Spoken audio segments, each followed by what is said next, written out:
최근 오션게이트사에서 심해 탐사를 나섰다가 잠수정이 침몰해 탑승자들이 모두 목숨을 잃게 된 타이타노의 비극적인 사고가 있었습니다. 2017년 덴마크에서도 잠수함 안에서 끔찍한 사건이 벌어지기도 했습니다. 하지만 이것은 단순한 사고가 아니었는데요. 오늘 소개할 이야기는 피터 마드센 사건입니다.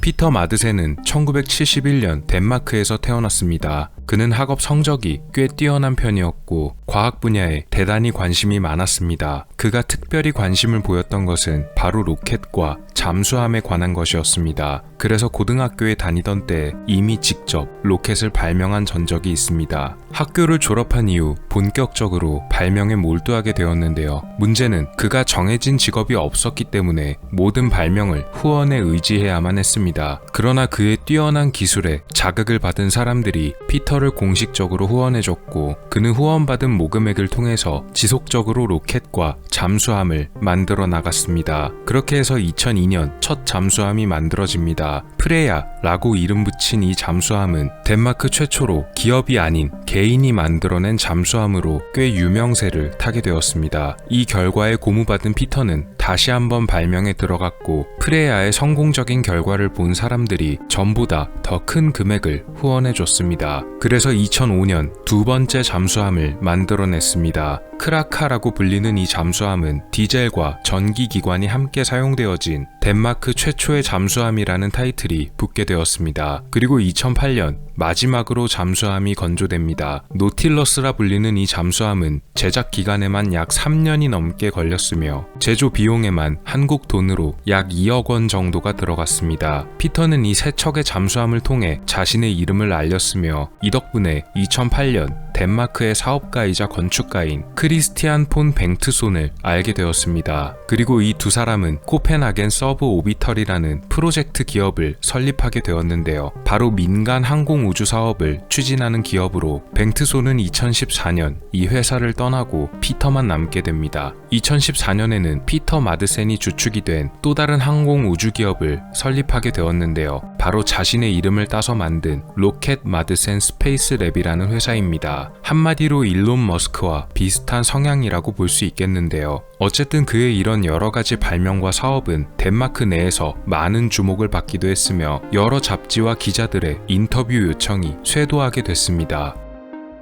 2017년 8월 10일 피터는 어떤 여기자에게 문자를 보냅니다. 그녀의 이름은 바로 킴 월이었는데요. 킴은 1년 전 피터에게 인터뷰를 요청한 사람으로 그녀의 인터뷰에 응하고 싶다는 내용의 문자였습니다. 여기서 피터는 꽤 파격적인 제안을 걸었습니다. 인터뷰를 바로 바닷속에서 진행하면 어떻겠냐는 것이었는데요. 자신이 마지막으로 건조했던 잠수함인 노틸러스호 안에서 만나자고 약속합니다. 흔쾌히 그의 인터뷰 요청을 받아들인 킴은 그날 저녁 7시경에 피터를 만나러 갔고 잠수함 안에 탑승한 것은 피터와 킴 두 사람뿐이었다고 합니다. 그런데 그 다음날 새벽 1시가 넘었음에도 킴에게서 아무런 연락이 오지 않자 그녀의 지인들이 경찰에 실종 신고를 넣었습니다. 문제는 킴이 실종되었음에도 불구하고 피터 마드센은 멀쩡히 돌아왔다는 점이었는데요. 그에게 그녀의 행방에 대해 물어보자 그는 자신도 잘 모른다는 엉뚱한 대답을 내놓습니다. 이상한 것은 이뿐만이 아니었습니다. 그는 갑자기 잠수함 노틸러스호에 이상이 생겼다면서 잠수함까지 버리고 왔었던 것입니다. 기술적 문제로 결함이 생겨 가라앉았다고 말합니다. 결국 실종 신고가 접수된 8월 11일 마드센은 경찰에 체포됐고 여기서도 진술이 오락가락 바뀌었습니다.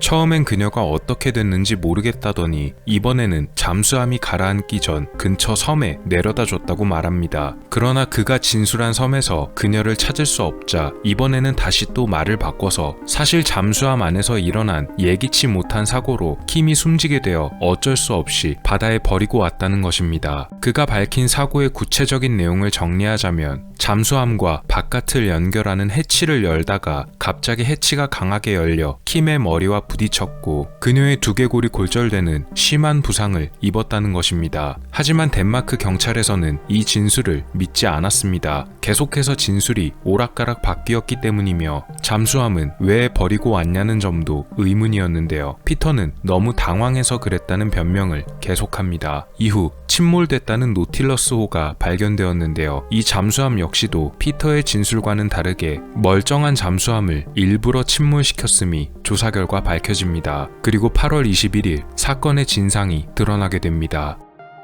8월 21일 자전거를 타고 가던 사람이 해변가에서 무언가를 발견하고 곧장 경찰에 신고합니다. 바로 사람의 몸통으로 보이는 물체였습니다. 침몰된 잠수함이 발견된 곳과 얼마 떨어지지 않은 지역이었습니다. 경찰의 조사 결과 실종된 킴의 유전자와 해변에서 발견된 이 몸통의 유전자가 일치했으며 몸통에는 날카로운 것에 찔린 자상들이 무수히 많이 나 있었습니다. 부검의는 아마도 이 자상들은 몸통이 부패하면 안에서 만들어지는 가스로 인해서 몸통이 바다 위로 떠오르는 것을 방지하기 위해 일부러 낸 것 같아 보인다고 말했습니다. 또 몸통 안에는 무거운 금속들이 들어있었는데요. 이건 역시도 금속의 무게로 인해서 몸통이 가라앉아 쉽게 발견되지 못하도록 일부러 몸 안에 넣어둔 것이었음이 밝혀집니다. 이 시점부터 피터는 피해자 실종 및 유기 혐의가 아닌 살해 및 훼손으로 혐의가 변경되었습니다. 그리고 추가적으로 킴의 나머지 유해를 발견하기 위해 잠수부들이 동원되어 수색에 나섰습니다. 결국 10월 7일 잠수부들은 바다 밑바닥에 가라앉아 있는 가방을 하나 발견하고 경찰에 인도했는데요. 이 가방 안에는 킴의 머리와 다리를 비롯한 나머지 부분과 사건에 사용된 것으로 보이는 칼이 들어 있었습니다. 그리고 부검 결과 잠수함의 해치에 강하게 부딪혀서 두개골에 심한 부상을 입었다던 피터의 진술과는 다르게 킴의 머리 부분에는 어떠한 골절도 없었습니다. 그러자 이번에는 또 진술을 변경합니다. 바로 잠수함 내부의 산소가 급격히 낮아지는 바람에 둘 다 산소 부족증에 시달리다가 킴이 먼저 목숨을 잃었다고 설명합니다. 그렇다면 왜 굳이 그녀의 몸을 훼손했는지, 또 가방에 넣어서 유기한 이유는 무엇인지, 남은 유해에 잔뜩 남아있는 흉기에 의한 상흔은 무엇인지 그 어느 것도 명확하게 설명되지 않았습니다. 결국 피터는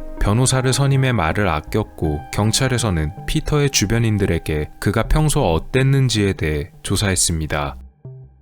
피터는 코펜하겐에 위치한 로켓 연구 학회인 한 아마추어 과학 클럽의 회원으로 가입했던 적이 있었는데요. 이곳의 회원들은 처음엔 그에게 호감을 느꼈으나 갈수록 그의 성격이 이상하다는 것을 알게 됐다고 합니다. 2011년에 피터와 결혼했던 그의 아내 역시도 남편이 조금 별난 구석이 있다고 생각은 하고 있었는데요. 한 번은 그가 특이한 성적 취향을 가진 이들이 모이는 비밀 모임에 자주 간다는 것을 알게 됐다고도 합니다. 그런데 그는 이 비밀 모임에서도 쫓겨났습니다. 이 모임에는 피터와 비슷한 성향의 사람들이 모였는데 이 모임에서조차도 피터의 성향은 너무 극단적이어서 자신들과 맞지 않는다며 내쫓았다는 것입니다. 그가 운영하던 회사의 개인 사무실에 있던 컴퓨터와 하드디스크 안에는 수많은 양의 끔찍한 영상들이 들어 있었습니다. 그리고 그 영상들의 대부분은 여성들의 신체를 고문하거나 혹은 목숨을 빼앗거나 하는 것들이었습니다. 피터는 이런 것들에 매우 심취해 있었던 것으로 보입니다. 경찰과 검찰에서는 이런 자료를 수집한 뒤 그의 재판에서 증거로 사용했고 결국 피터는 모든 혐의에서 유죄 판결을 받게 되어 덴마크 고등법원에서 종신형이 확정됩니다. 그를 감정한 정신과 의사 전문의는 피터 마드센은 전형적인 사이코패스이며 그 중에서도 가장 위험한 종류 중 하나인 자기애적 성향이 강한 사이코패스로 분류했습니다. 피터의 기행은 수감된 뒤에도 끝나지 않았는데요. 그는 2018년 같은 교도소에 있던 다른 수감자와 시비 끝에 폭행을 당한 뒤 병원에 입원을 할 정도로 부상을 입기도 했으며 2019년 10월에는 옥중 결혼식을 올리기도 했습니다. 결혼 상대는 러시아 출신의 행위예술가인 39살의 제니 쿠르펜이라는 여성이었습니다. 둘은 2022년 결국 이혼하게 되었는데요. 이혼 뒤 제니 쿠르펜이 SNS에 밝힌 바에 따르면 따르면 실제로 사랑하거나 좋아서 결혼했던 것은 아니고 일종의 퍼포먼스였다고 해명합니다. 놀랍게도 2020년에는 탈옥을 시도하기도 했습니다. 그는 자신을 담당하던 교도소의 간수를 권총으로 보이는 물건을 사용해 협박했는데요. 도망가면서 폭탄 벨트라고 주장하는 물건을 들고 달아났습니다. 피터의 협박에 겁먹은 간수는 그를 놓쳐버렸으나 교도소와 얼마 떨어지지 않은 주거구역에서 포위됐으며 폭발물 전문가들은 사실 그가 들고 있던 권총과 폭탄이 가짜라는 것을 파악하고 피터를 다시 체포하는 데 성공합니다. 탈옥했다가 도로 붙잡힌 피터는 법원에서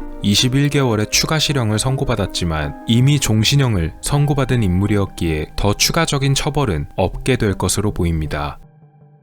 이 외에도 덴마크 근처에서 벌어졌던 다른 실종 사건들 역시도 피터의 여죄로 의심되어 재조사했지만 그와의 연결고리는 찾을 수가 없었습니다. 숨진 여기자 킴 월의 지인들은 그녀를 기리기 위해서 킴 월 메모리얼 펀드라는 재단을 만들었으며 전 세계에 있는 여성 기자들의 활동을 적극적으로 후원하고 있다고 합니다. 이 사건은 후에 여러 미디어 매체에서 재조명되었는데요. 2022년 넷플릭스에서 개봉했던 인투 더 딥 더 서브마린 머더 케이스라는 작품에서 피터 마드센의 일생을 다큐멘터리로 다루기도 했습니다. 주목받던 발명가이자 CEO였음에도 불구하고 빗나간 욕망이 범죄를 저지르게 만들었는데요. 뛰어난 재능만큼이나 인성도 좋았으면 어땠을까 합니다. 덴마크에서 벌어진 피터 마드센 사건이었습니다.